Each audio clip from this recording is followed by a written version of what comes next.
Nagaa faraarri waaqayyoo iddoo fuula jirtan hundumatti isiniif haa baay'atu. Akkam jirtu hordoftoota koo baga gara chaanaalii siifan gindoo nagaan dhuftan isiniin jedheera. Warra chaanaalii kanaaf haaraa taatan sheer sabskiraayib laayik gochuun dagatiina.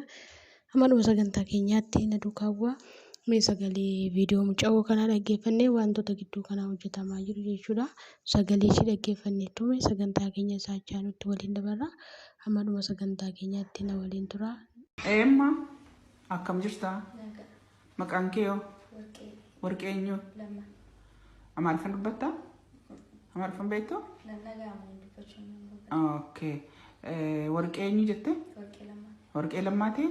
Dhaloonni kee hoo? Wallaggaa Bahaatti. Okay. As Beeruutiin maal hojjaa dhuftee ati? Okay. Biyyatti heerumteettaa? Hiriyaa qabdaa? Jaalallee qabdaa? Jaalallee keetii wajjin akkam turtanii? Jechuun akkuma jireenyaatti jechuudha. Bakka akkuma godinyaatti dhimma yoo waliin isinaafilla. Wanti hundumaa waliin naasuni. Okay, ergi biyya kana dhuftee ji'a meeqa?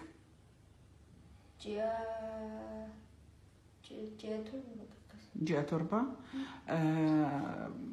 Amma daa'ima deesse kana asumatti moo biyyaa fudhattee dhufte? Biyya keenyaa fudhatte.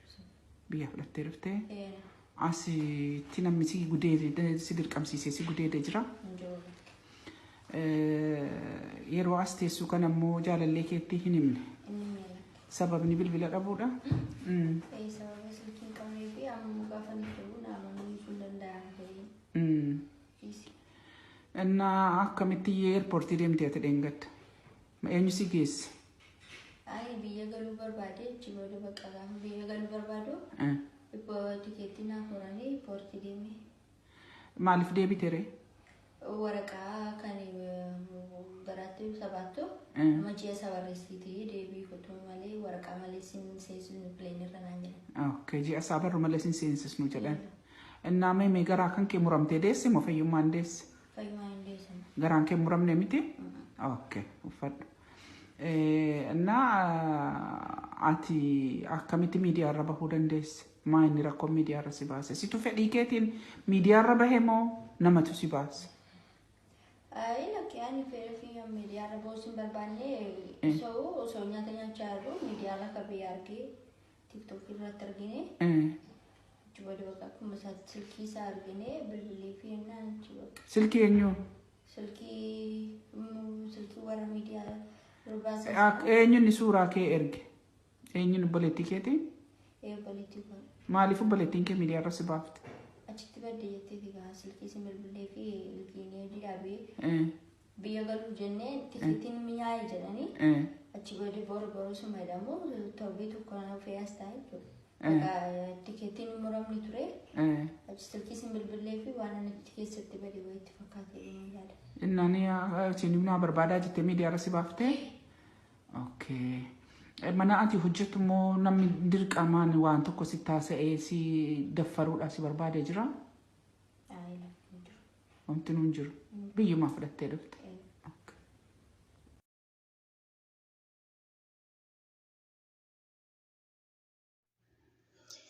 Tole egaa akkuma sagalee ishii kana dhaggeeffattan jechuudha. Dhugaa rabbii mica ittiin taanaan baay'ee garaa nama nyaatti jechuudha baay'ee.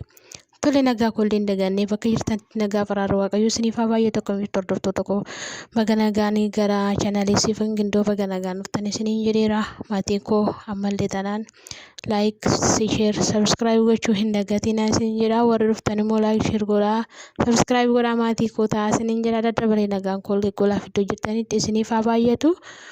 Egaa gidduu kana wantoota qilleensarra oolaa jiran kana nageessu waa'ee muca'oo kanaa jechuudha. Dhugaa baay'ee garaa nama nyaatti jechuudha muca'oon kun jechuudha. Amma akkuma yeroo darbee biyya hagaltu jedhanii tikeettii ishiidhaan muranii amma immoo ishii tikeettii muranii maal jedhanii ta'uu danda'an karaa galmaa ishiidhaa ta'uu danda'an jechuudha. Dhugaa dubbachuuf taanaan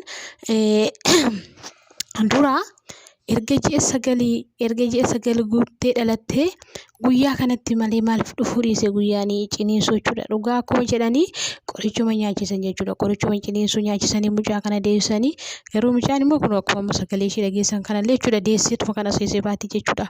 Dhugaa dubbachuu fi baay'ee garaa nama nyaatti jechuudha mucaan kun. Ammallee mucaan kun kan dhugaa ishee dhoksaa jirtu maaliifi saatii kana harka isaanii harka jirti. Harka isaanii harka waan jirtuuf iyyuu jechuudha. Ni sodaatti baay'ee. Yoo ishiin kanadha akkana godhee isaan akkasuma godhee yoo jette saatuma ammaa kana mucaa kanarraan miidhaa guddaarraan geessuu hin danda'u jechuudha. Kanaafiyyuu waan gootu waan hin qabneef gara fala dhaqxu waan hin qabneef mucaan kun jechuudha kan ishiin kana hunduma isaayyuu yaaddu. Ani ishiin dubbattu jechuudha. Yeroo dubbattu ani erga dhufee ji'a torba erga dhufeeti ulfamoo biyyumaatiin fidee dhufee jette. Dura saamuu jechuudha gaafa fakkeenyamma gaafa nuti biyyarraa dhufnu jechuudha maramnee cheekaappitaanii kan nuti dhufnu gisee ishiin akka ishiin jechaa dhuftutti Itoophiyaarraa ulfa fiddee dhuftee soo ta'e jechuudha kan ji'a lamaa fi torbee lamaa minaaminii fiddee dhufte jechuudha akka ishiin akka jechaa dhuftutti jechuudha mucaan kun kan ji'a lamaa fi torbee lamaatii kan ishee ulfa fiddee dhufte jechuudha. Gaafa dhuftee immoo daareektii dhuftee wayi otoo meedikaalaan galii otoo maramii silaa aseeseen kan jedhu abbaan barbaade iyyuu taanaan jechuudha. Akkamitti ulfi ji'a lamaa fi torban lamaa akkamitti mul'achuu dideeni. Dhugaa ammallee ishii ofuma ishiitii teessee dhugaa ishii dhoksaa jirti jechuudha. Kun salphina guddaadha. Deebiftee akka mucaan kun haasa'aa jirtutti ijoollee keenya irratti jechuudha kan isheen rakkoo geessisaa jirtu. Garuu ijoolleen keenya illee waan ta'an ammas isaaniifis waaqayyo jira dhugaa isaaniif hin barbaada. Yaa'u ishiin sababii sodaatteef sababii amma saatii ammaa kanatti waan gootu waan hin qabneef mucaan kun jechuudha kan kana jechaa jirtu malee jetteme amma yeroo darbee wajjiniin bulleerra argaa tokko wajjiniin irra ciifneerra jettee dubbatteetti garuu haa jettu malee sodaa qabdi innas faraarra'uuni akkana jedhuuni mucaan kun immoo sodaa qofallee osoo hin taane ijoollummallee hin qabdi dhugaa dubbachuu baay'ee ijoolleedha mucaan kun nama yaada naanneeffateeru jechuudha. Osoo nama yaada naanneeffateeru taate kana hundisaayyuu waan hin jirtu silaatii ishirraan ga'u ture jechuudha. Kun hundumtuu baay'ee tokko dhugaa waaqa baay'ee tokko garaa nama nyaatti jechuudha baay'ee tokko maaliif shamarran ta'anii gaafa akkasitti garaa walitti jabaannu baay'ee nama ajaa'iba jechuudha. Ani dammoo ammallee dhugaa wanti na ajaa'ibee jechuudha niitiin kuni. Gara jabummaa akkamii akka ishiin qabdutu baay'ee tokko nagarrameen gara jabummaa akkamii akka ishiin qabdutu jechuudha. Maqaa Yesuusiin dhugaa rabbii lakka namni akkanatti garaa jabaatu lafa kanarra hin jira. Dubartii otoo taatee jirtu haadha ijoollee otoo taatee jirtu dhalammoo of jalaa qabdi. Dhalli ishiin of jalaa qabdu dubara. Bor mucaan koo kun maal taati? Carraa akkamiitu ishii ga'a? Na bira jiraatti moo na biratti hafti? Dhalli koo maal taati jettee waan xiqqoo ishii yaadne jechuudha. Dhugaa waaqa suuf gararraatti hin laalle ishiin nama suuf gararraatti gachallaatti hin laalle jechuudha. Baay'ee tokko jechuudha. Dhugaa dubbachuuf baay'ee jechuudha. Nama akka kanaa ani takka argeen beeku gara jabeetti nama akka kanaa jechuudha. Fiddee ishee erga fiddee immoo kun hundumtu raawwate. Akkuma jedhanitti immoo bakka anoo dogongoreen kana godheera waan innis dhiifama naaf haa godhu namnis dhiifama naa godhaa otoo jettee.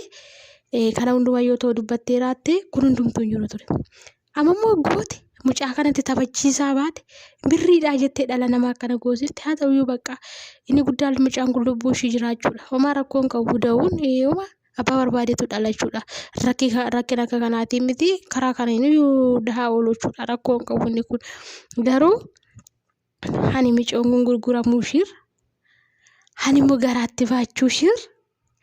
Hani immoo idimee osoo guyyaan hin gahin amma dhugaa dubbachuuf qorichi ciniinsuu baay'ee ulfaataadha. Namoonni beektanii jiraachuu dandeessu jechuudha. Qorichi ciniinsuu baay'ee ulfaataadha. Qoricha ciniinsuu kennanii qoricha ciniinsuutiin daawwachuun hin ulfaata. Garuu beekamaadha kun. Kaleessa gadda erga ji'a 9 taatee maaliif wani hin jenneen akkamitti saatuma amma girriin kaanaanii ciniinsuun itti dhufeen fakkaata amma dhugaadha. Kun fakkaataan kun dubbicha shafaafanuuf jecha kan isheen akkana goote jechuudha. Amma qoricha ciniinsuutti kennanii mucaa kana deessan tokko qoricha ciniinsuu haadhaafillee miidhaa guddaa qaba. Lammaffaan daa'ima suniifillee saayikoo daa'ima suniifillee sirreemte jechuudha. Maaliif guyyaan saatuun gahiin dhalate qoricha ciniinsuutiin dhalate jechuudha. Kun immoo kana gochuun isaanii waaqatu jiraachisee malee mucaa kana jechuudha. Wayinaa jiraatu wayin immoo haa duura bakka carraa kana lamaan keessaa filatanitti kan isaan kana uwwisan jechuudha. Garuu haa ta'u hundumtuu ta'e bakka ammas raawwate. Maaliif immoo jechuudha deesse miti bakka mucaan kun deesse akkasitti qullaa dhaabanii har'a deessee kan amma dhiiga totoo keessa dhangala'aa jiruti kan ishiin akkatti viidiyoo dhaabanii warra daqiiqaa 3 miti dubartiin deesse akkamitti daqiiqaa tokko dhaabatti. Daqiiqaa tokko akkamitti dhaabatti ilaalaa harka ishii qullaa. Dubartiin deessee of shaffantee maal jettee wanni jechuu qabdi. Diraamaa akkamii ijoollee Oromoo irratti hojjechaa jiru isaan diraamaa akkamii isuma kaleessa gaddaa nu godhan har'as isumatu isaan keessa jira jechuudha. Dhugaa Waaqaa dubbachuuf waan jechaas dhabsiisu jarri kun waanuma jechaa nama dhabsiisu jechuudha. Isuma kaleessa gaddaa namoota keenya dararan har'as isumatu isaan keessa jira akkasitti mataa qullaa dhaabbattee araasiidha deessuudha.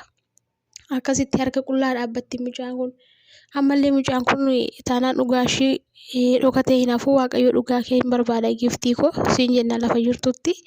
Dhugaa Rabbi ammas taanaan maal gochuutu jira. Adaraa keessan ijoolleen keenyi biyya ambaa jirtan biyya keessaa jirtan jechuudha. Yeroo tokko gaafa biyya wanti nama quunnamu hin beekan waan ta'eef gaafa biyya kana dhufan osoo qorichallee godhatanii dhufanii baay'ee gaariidha jiru. Waan akkasii irratti jechuudha. Maaliif wanta si quunnamu hin beektu waan ta'eef jechuudha.